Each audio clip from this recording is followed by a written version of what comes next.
오늘 하나님의 말씀은 마태복음 26장 6절에서 13절 말씀입니다. 함께 읽겠습니다.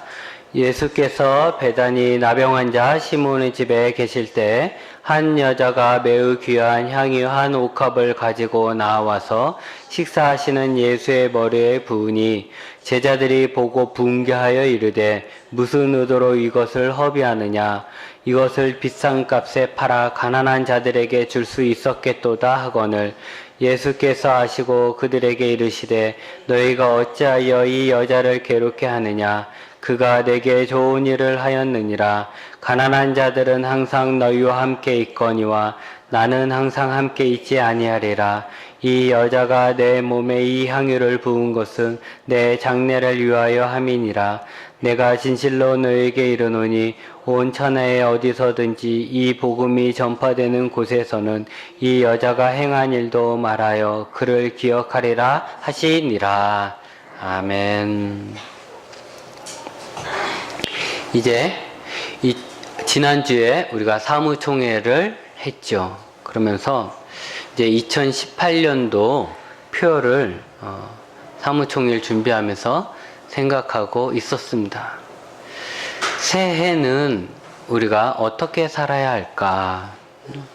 우리가 하나님 앞에 어떤 방향으로 좀 더 중점을 두고 나아가야 할까라는 생각을 하게 하는 계기가 되었습니다.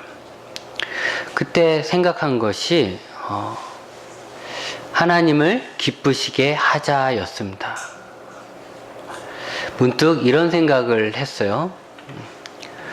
우리가 하나님을 대할 때, 우리가 하나님을 만나거나 하나님을 생각할 때 우리의 관심은 어디에 있을까라는 것이죠.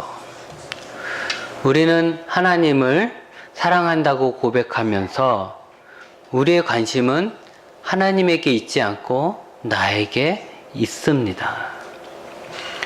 우리가 하루 종일 힘쓰고 애쓰는 그 모든 것이 나를 위한 일입니다.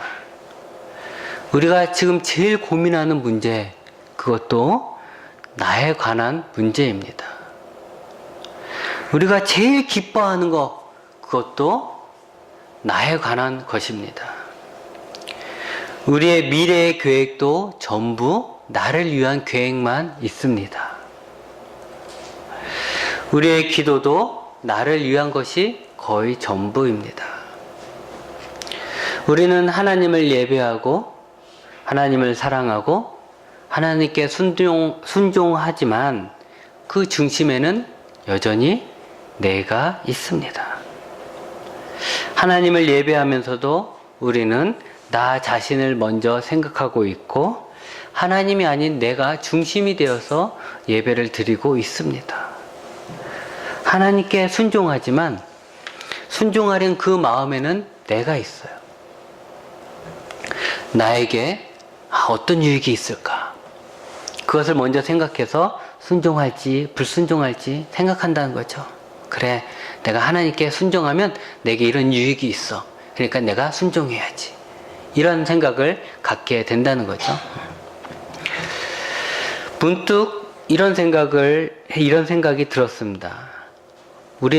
하나님은 우리가 하나님을 사랑한다고 얘기하고 하나님께 예배한다고 하지만, 그러나 우리가 하나님 앞에서 늘 우리만을 생각하기 때문에 하나님이 혹 외롭지는 않을까라는 생각이 문득 들었어요.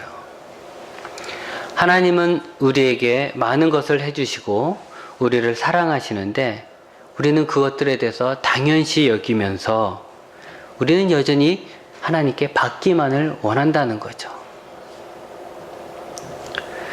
오늘도 우리는 하나님이 나에게 무엇을 주실까를 생각하고 있지만, 그래도 한 번쯤은 반대로 내가 하나님을 위해서 무엇을 드릴 수 있을까를 생각해 봐야 하지 않을까요? 마치 부모님에게 받기만 한 자녀가 어느 날 부모님을 위해서 뭔가를 해드려야겠다라는 생각을 하듯이 우리에게 주시기만 하는 하나님께 우리도 뭔가를 드릴 수 있다면 참 좋겠다라는 생각을 합니다. 그런데 여러분, 우리가 생각할 때 예수님이 뭔가를 받고서 좋아하시는 장면, 그것이 상상이 되냐라는 거죠. 우리가 뭘 드렸더니 예수님 너무 좋아하신다, 이런 게 과연 있냐라는 거죠. 그런 이야기가 성경에 있습니까? 우리가 생각할 때 예수님은 하나님의 아들이시기 때문에 아무런 욕심도 없고 사람들에게 원하는 것도 없을 것 같고, 사람들이 뭔가를 드려도 그냥 그렇게 기뻐하지 않을 것 같은, 그러니까 예수님은 뭔가 필요로 하지 않을 것 같은 그런 생각을 하게 된다는 거죠. 예수님 돈을 좋아하시겠어? 예수님 뭘 좋아하시겠어? 이런 생각 들잖아요. 우리는 욕심이 많으니까 하나를 더 가지면 좋지만, 예수님은 욕심도 없는데 준다고 해서 예수님 그걸 크게 좋아하시겠어? 이런 생각을 갖게 된다는 거죠. 그래서 성경을 좀 찾아봤어요. 예수님이 뭘 받아서 막 좋아하시는 게 있었나? 찾아봤는데 성경을 보면 사람들이 예수님께 뭘 드렸다는 그 내용조차도 별로 없어요. 그리고 예수님이 또 뭔가를 받아서 막 기뻐하셨던 그런 장면들도 거의 없는 거예요. 그러나 오늘 우리가 읽은 이 본문에 딱하니 나오는 거죠. 한 여인이 드렸던 향유 한 병을 예수님은 받으시고 좋아하셨습니다. 그 당시 상황은 이랬습니다. 예수님이 나병 환자였던 시몬의 집에서 제자들과 함께 식사를 하고 있었습니다. 이때가 언제냐? 유월절이 가까워오는, 우리가 교회 절기로 하면 고난주간 안에 있었던 일이에요. 그러니까 그때 예수님이 예루살렘에 가셨고, 그때 이제 베다니는 예루살렘에서 가까이 있었으니까 그곳에 시몬의 집에서 이제 식사를 하게 된 경우죠. 그때 한 여자가 매우 귀한 향유를 가지고 와서 예수님 머리에 붓습니다. 그랬더니 옆에 같이 있었던 제자들이 막 화를 내는 거예요. 왜 그 귀한 것을 예수님의 머리에 벗어 다 써버리냐? 왜 그렇게 낭비하느냐? 이거죠. 왜 허비하느냐? 그것을 우리에게 주면 우리는 그것을 비싸게 팔아서 그 돈으로 가난한 사람을 더 많이 도와줄 수 있을 것이다. 제자들은 그 당시 이 여인이 부었던 이 향유의 값을 제자들은 어떻게 생각했냐면, 마가복음에 보니까 300데나리온 이상은 할 것이다 라는 거예요. 1데나리온이 하루 일한 품삯이래요. 그러니까 300데나리온 이상이라는 것은 1년치 월급 다 모은 거, 1년치 일한 돈이죠. 그러니까 그 돈이 크죠. 그러니까 제자들은 막 옆에서 화를 내는 거예요. 그걸 이렇게 그냥 한 번에 쏟아갖고 다 없애버리냐? 그걸 팔면 300명의 하루 일당을 줄 수 있는데, 막 이런 생각하고 이제 이 여인을 막 화를 내는 거죠. 이 여인에게 화를 낸 거죠. 근데 아마 이들도 그랬을 것 같아요. 이 제자들이 예수님 옆에서 예수님에게 어쨌든 그 여자가 예수님에게 부은 거잖아요. 예수님 드린 거잖아요. 근데 이 제자들이 예수님 옆에서 막 그렇게 화를 낸다는 거, 아깝다, 그거 아깝다, 왜 그런 바보 같은 짓을 했냐라고 막 화를 낼 수 있었던 것은, 아마 이 제자들의 마음속에서도 예수님도 같은 마음일 거라는 생각을 했던 거죠. 예수님도 같은 마음일 것이다. 그런데 예수님은 뜻밖의 말씀을 하십니다. 뭐라고 했냐면, 이 여자를 괴롭히지 말아라. 야, 이 여자한테 뭐라고 그러지 마. 이 얘기죠. 그리고는 뭐라고 했냐면, 이 여자는 나를 위해 좋은 일을 하였다. 나를 위해 좋은 일을 하였다. 그것은 예수님이 그 향유, 그것을 내가 좋게 받았다. 참 고맙다. 이렇게 얘기하는 것이죠. 제자들은 예수님의 이 말을 듣고는 막 혼란스러웠을 겁니다. 아니, 예수님이라면 예수님을 위해 쓰려고 해도 예수님이 아니야 나는 괜찮아 나는 그런 거 그 비싼 그런 향유 필요 없어. 난 그런 거 필요 없어. 야, 이거 나한테 쓰지 말고 이거 팔아서 가난한 사람 도와줘. 가난한 사람 도와줘. 이렇게 해야 예수님 다울 텐데, 그래야 될 거라 생각을 했는데 예수님이 고맙게 받는 거예요. 그것을. 혹시 예수님의 마음이 달라졌을까요? 300데나리온이나 하는 향유이기에 얼마나 그 향이 좋겠습니까? 이 향이 이렇게 비싼 이유는 뭐냐면요. 이게 저는 모르지만 이 향유를 내는 그 원료가 히말라야 산 거기서 나는 나무 뿌리인가? 거기서 얻어 갖고 오는 거래요. 그러니까 그 당시에 보면 멀리 외국에서 수입한 물건이에요. 쉽게 보면. 그러니까 얼마나 그 향이 좋겠어요. 비싸고. 그런데 여태까지는 예수님이 그냥 머리만 그냥 물로 감았을 뿐이지 뭐 그 좋은 거 뭐 이렇게 몸에 바르거나 이러지도 않았다가 한번 그걸 딱 바르니까 예수님의 마음이 갑자기 확 바뀌면서 이렇게 좋은 게 있다니 이래가지고 사치스러운 마음이 딱 들어갔을까요? 그래서 우리도 예수님께 값싼 것만 드리지 말고 예수님의 마음을 확 끌어들일 수 있는 비싼 것을 드려야 하는 것일까요? 그래야지만 예수님이 기뻐하실까요? 아니죠. 아니죠. 예수님이 이 여인의 행동을 기뻐하신 이유는 이 여인이 울면서 예수님의 머리에 향유를 부은 이유와 연관이 있습니다. 예수님은 이 여인의 행위에 대해서, 이런 행동에 대해서 뭐라고 얘기했냐면 내 장래를 위함이다 라고 말씀하셨어요. 내 장래. 향유는 누군가가 죽었을 때 그 시체를 이렇게 닦을 때 사용되기도 했습니다. 그 예로 예수님이 부활하셨을 때 예수님이 부활하신 걸 제일 먼저 한 사람이 누구예요? 예수님을 따르던 여자들이잖아요. 여자들이 예수님이 부활하신 걸 제일 먼저 알게 된 이유가 뭐냐면 이 여자들이 예수님이 돌아가시고 무덤에 이렇게 안치하고 난 다음에 그 다음 날 예수님에게 향품을 가지고 예수님의 무덤을 찾아갔었던 거예요.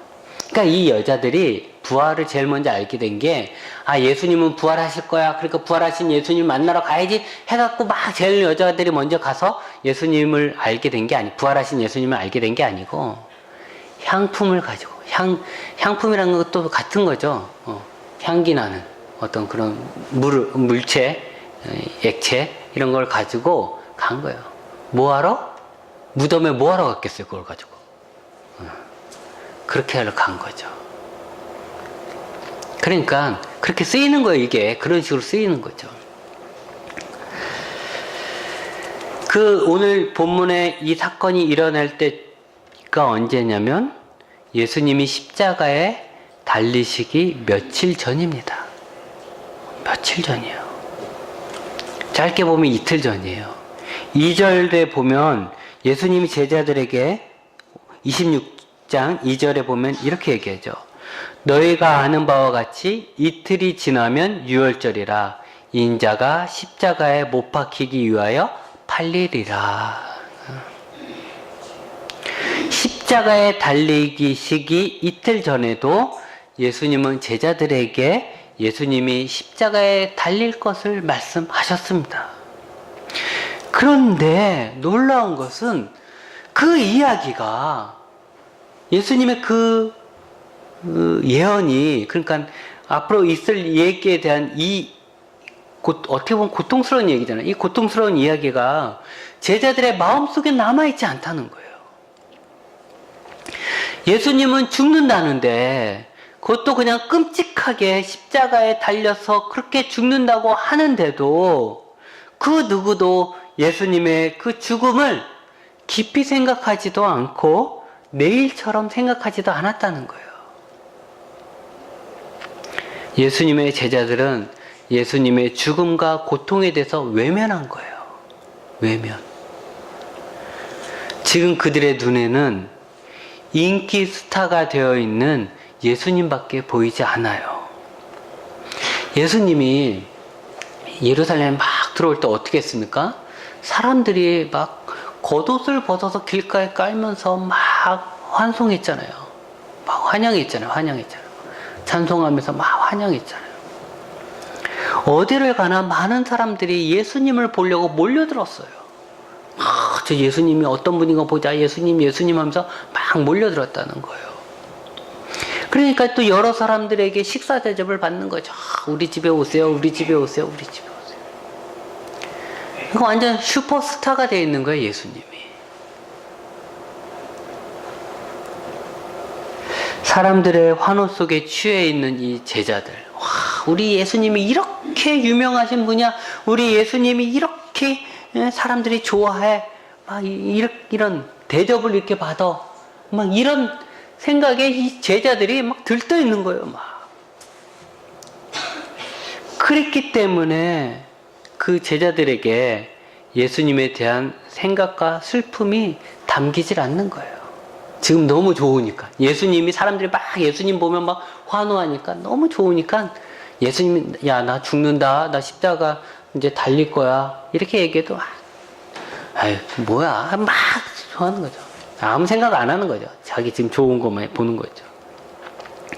오직 예수님만이 그 무거운 마음과 슬픔을 안고 있는 거예요, 지금. 이 식사 자리도 마찬가지였을 겁니다. 예루살렘과 가까이 있는 이 베다니에 살고 있는 시몬이 예수님을 식사에 초대한 거죠. 나병 환자 시몬이라고 했는데 아마도 나병 환자였던 시몬을 예수님이 고쳐주셨을 거예요. 그래서 시몬은 예수님을 극진히 모셨을 겁니다. 그렇다면 그냥 단순한 저녁 식사가 아니라 잔치 같은 그런 식사 시간이라는 거죠. 거기에 있는 이제 여러 사람들이 함께 즐겁게 식사를 하고 뭐 음료를 마시면서 이런저런 이야기하고 있었을 거예요. 야, 우리 예루살렘에 딱 들어왔을 때 사람들이 옷 벗은 거 봤어? 깔아놓고 하는 거 봤어? 사람들이 외치는 소리 들었어? 막 이런 이야기 했을 거예요. 하지만 사실은 그 자리는 즐거운 식사 자리가 아니라 슬픈 송별회 자리가 되어야 하는 것이죠. 그쵸? 왜냐면 이제 며칠 뒤면 예수님이 십자가에서 죽을 것이기 때문입니다. 예수님은 온 인류를 구원하기 위해서 십자가의 죽음으로 한 걸음씩 가까이 다가가고 있는데 예수님의 제자라고 하는 그 누구도 그 죽음의 길을 이해하고 같이 그 슬픔을 나눠지며 동행하는 자가 없는 거예요. 그래, 예수님이 그러려는지도 몰라요. 그래, 내가 죽지 니네가 죽냐. 그래, 니네는 그래서 뭐 속 편할지 모르겠다. 나는 죽겠는데 어쩌면 속마음은 그러셨을는지도 모르죠. 얄미웠을지도 몰라요, 제자들이. 어쨌든 예수님만이 그 마음을 이렇게 무거운 마음을 갖고 계셨던 거죠.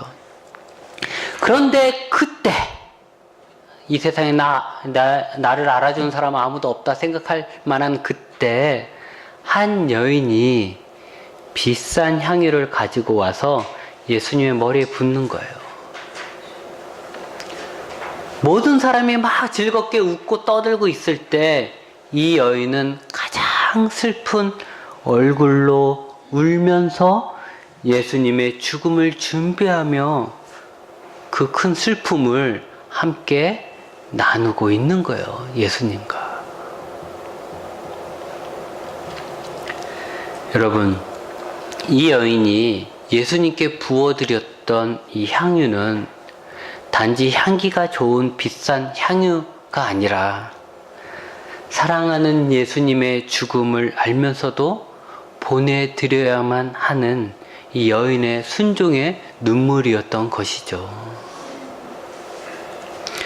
그러기에 복음이 전해지는 곳마다 이 여인의 행위도 함께 전해짐으로써 죄인의 죄를 씻기 위해 피를 흘리러 가시는 예수님과 향유를 부으며 눈물을 흘리며 그 길을 배웅하는, 그럼으로써 그 복음의 사역에 함께하고 있는 이 제자의 모습이 함께 가는 거예요.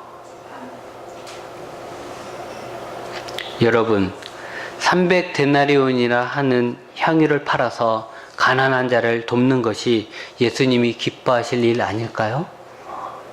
네, 예수님이 기뻐하실 일입니다. 우리 중에 누구라도 그렇게 한다면 예수님은 정말 기뻐하실 거예요. 예수님이 원하신 일 맞죠? 예수님을 믿는 내가 잘 되는 거 예수님이 기뻐하실 일일까요? 네, 그럴 거예요. 우리 교회가 날로 부흥하는 거, 그거 예수님이 기뻐하실 거예요. 우리가 구하는 것, 나를 위해서 구하고 우리 교회를 위해서 구하는 거, 다 예수님이 원하시는 일입니다. 우리가 지금까지 잘못 구한 거 하나도 없어요. 맞아요. 예수님도 원하시는 일이에요. 그러나 한 번쯤은 나는 빠지고 순전히 예수님만을 위해서, 예수님을 위해서 구할 수는 있어야 하지 않을까요? 나를 제외하고. 300데나리온이라 하는 그 향유를 가난한 자를 위해서 사용해도 되지만 죽으러 가는 그 예수님을 위해서 부을 수 있는 거 아니겠습니까? 그럴 수 있어야 하지 않을까요? 사람은요, 이기적입니다. 누구나 막론할 것 없이 다 이기적이에요. 좋은 것이 있으면 내가 받고 싶고, 나를 포함한 우리가 쓰기를 원해요.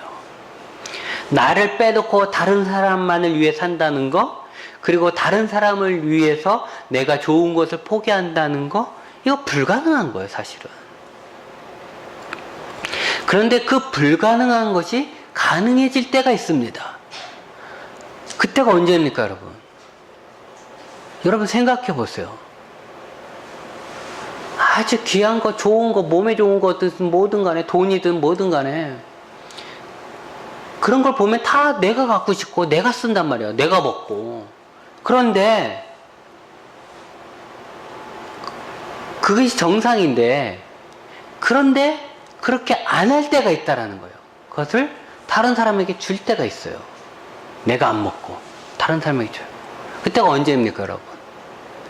살아오면서 그런 적이 없었나요? 다 내가 가졌어요? 언제냐면 사랑할 때입니다. 사랑할 때. 그럼 잘 생각해 보세요. 사랑할 때.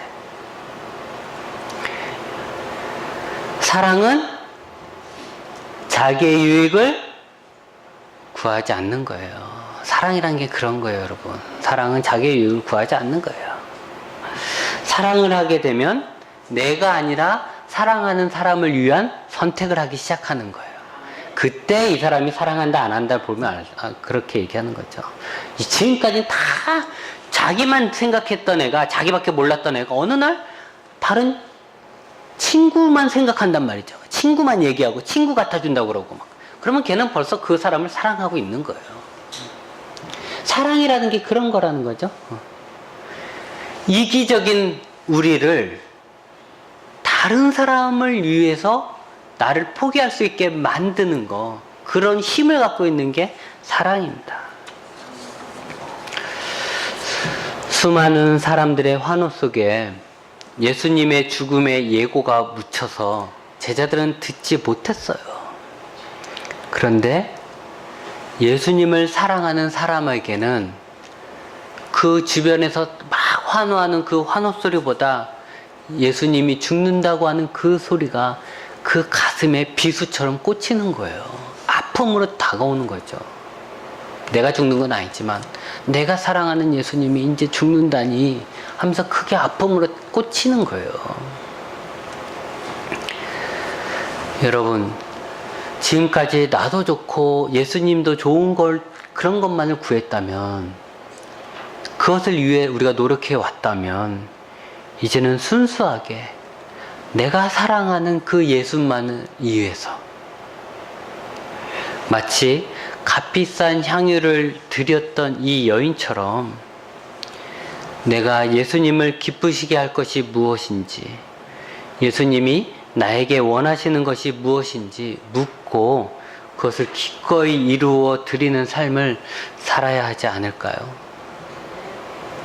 2018년 이제 새해가 우리 앞으로 다가오므로 우리는 나를 위한 많은 계획들을 이제 세우겠지만, 그 계획 중에 내게 좋은 일만 하는 것이 아니라 예수님에게 좋은 일을 한두 개 이상은 계획하고 실천해 나가시기 바랍니다. 기도하시겠습니다.